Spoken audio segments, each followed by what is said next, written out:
মোৰ মৌলানা বদৰুদ্দিন আজমল সাহাব মই বোলে মাদ্ৰাছাত ভৰি দিয়া নাই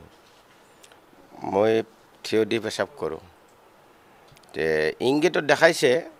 ৰাতি হ'লে তাৰমানে মদ খাওঁ ডকুমেণ্টেশ্যনে মদ খায় মানে মোৰ ব্যক্তিগত লাইফ ক'ত কেনেকুৱা মোৰ বায়োডাটা জানে নেকি মই কি কৰিছোঁ মই চৰকাৰী এম.এ. মাদ্ৰাছাত পঢ়া ক্লাছ 7 লৈকে তেওঁ কিয় ক'লে এই কথাবিলাক মোক জানে নেকি তেওঁ জেনেৰেল কোৱালিফিকেশ্যন নাই জেনেৰেলত তেওঁ মূৰ্খ আমাক মূৰ্খ ভাবিলে নহ'ব নহয় আমি চৰকাৰী মাদ্ৰাছাত পঢ়া ক্লাছ 7 লৈকে মোৰ বায়োডাটা চাওক ৰেকৰ্ড চাওক এই যে যিটো কথা কৈছে মদ খোৱা এইটো তেওঁ আছিল নেকি তাতে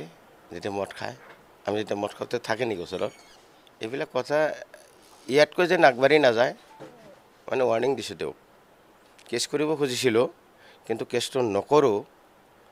ইয়াৰ নেক্সট টাইম যদি সীমা চেৰাই যায় আমি কোৰ্টত যাবলৈ বাধ্য হ'ম আৰু মই যিবিলাক প্ৰশ্ন কৰি আছোঁ সেই প্ৰশ্নৰ উত্তৰ দিব নোৱাৰি আবল তাবল বকিলে হ'ব পাগলামি কৰিলে হ'ব MP এজন মই কৈছোঁ তুমি মাদ্ৰাছাত কিয় উঠাই দিছা মাদ্ৰাছাত তুমি ইংলিছ স্কুলটো কিয় কৰিলা তোমাৰ ব্যক্তিগত অনুষ্ঠান ৰাজ্য কৰা মাদ্ৰাছা তোমাৰ ব্যক্তিগত অনুষ্ঠান কেনেকৈ হ'ল মই সেইবিলাক প্ৰশ্ন কৰি আছোঁ মই কৈ আছোঁ অনাথ আশ্ৰম ভাঙি তুমি নাৰ্ছিং হোম কৰিলা সেই হাজাৰ হাজাৰ অনাথ আশ্ৰম ল'ৰাখিনি তুমি ক'ত দিলা সেইবিলাকে প্ৰশ্ন কৰি আছোঁ সেইবিলাকে তেওঁ উত্তৰ দিব আৰু এদিনাখন যদি তেনেকুৱা শব্দ শুনা পাওঁ কোৰ্টত কেছ কৰিম আৰু মই সেই চৰিত্ৰৱান ব্যক্তিক মহান চৰিত্ৰৱান ব্যক্তিক খালি মই প্ৰশ্ন কৰোঁ আজি তেওঁ বিয়া কৰাৰ আগত তেওঁৰ চৰিত্ৰটো কেনে আছিল প্ৰমাণ কি মই দিব লাগিব যদি মুখ খোলে সব হৈ যাব গোৱালপাৰা জিলা AUDF সভাপতি গোৱালপাৰা জিলাৰ AUDF সভাপতিক কৈছোঁ মই যে আপোনাৰ চৰিত্ৰ আগত ঠিক কৰক আপনি আগৰ ক'ত কেনেকুৱা কাহিনীবিলাক ক'ত আছিল কেনেকৈ আছিল সেইবিলাক মুখ নুখুলিব নিজৰ চৰিত্ৰ আগত ঠিক কৰক তাৰপিছত চৰিত্ৰলৈ বেলেগক কথা পাতিব ৱাৰ্ণিং দিছোঁ মই নেক্সট টাইম হ'লে মোৰ মুখ খুলিম আপুনি কেনেবান চৰিত্ৰবান ময়ো কৈ দিম আমাৰ সন্দেহ তুমি সন্দেহ দূৰ কৰা তোমাৰ হিচাপৰ দিন আহিছেতো আজমলৰ বাবেই গোৱালপাৰাত মেডিকেল কলেজ নহ'ল নেকি হয় তেওঁ বাধা দি ৰাখিছে মুখ্যমন্ত্ৰীক কৈ আপোনালোকে মুখ্যমন্ত্ৰী সোধকগে মই কি টিভিত মুখ্যমন্ত্ৰীৰ কথা মিছা কথা ক'ব পাৰিম মুখ্যমন্ত্ৰীয়ে নিজে কৈছে মোক ৰচিদ তোৰ তাতে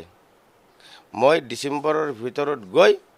4জন বিধায়কৰ সন্মুখত কৈছে গোৱালপাৰাত 4জন বিধায়কৰ সন্মুখত যে ডিচেম্বৰত গৈ মই আধাৰশিলা কৰিম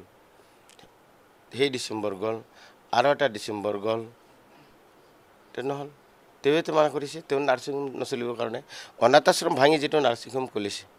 এতিয়া আলচালাম হস্পিটেল কৰিছে হয়নে তেওঁলোকে ভাবিছে যে ইলেকশ্যনটো কৰিলে তেওঁলোকে ৰাজনৈতিক অভিসন্ধিবিলাক চাওক এই সৰুকালৰ ৰাজনীতি এইবিলাক তেওঁতো কান্দিয়ে থাকে যায় এইবিলাকতো নাটক তাৰ কান্দা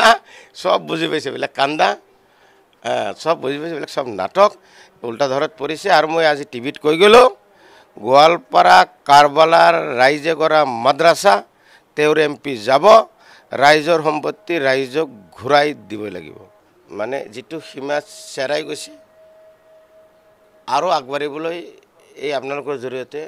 মানা কৰি আছোঁ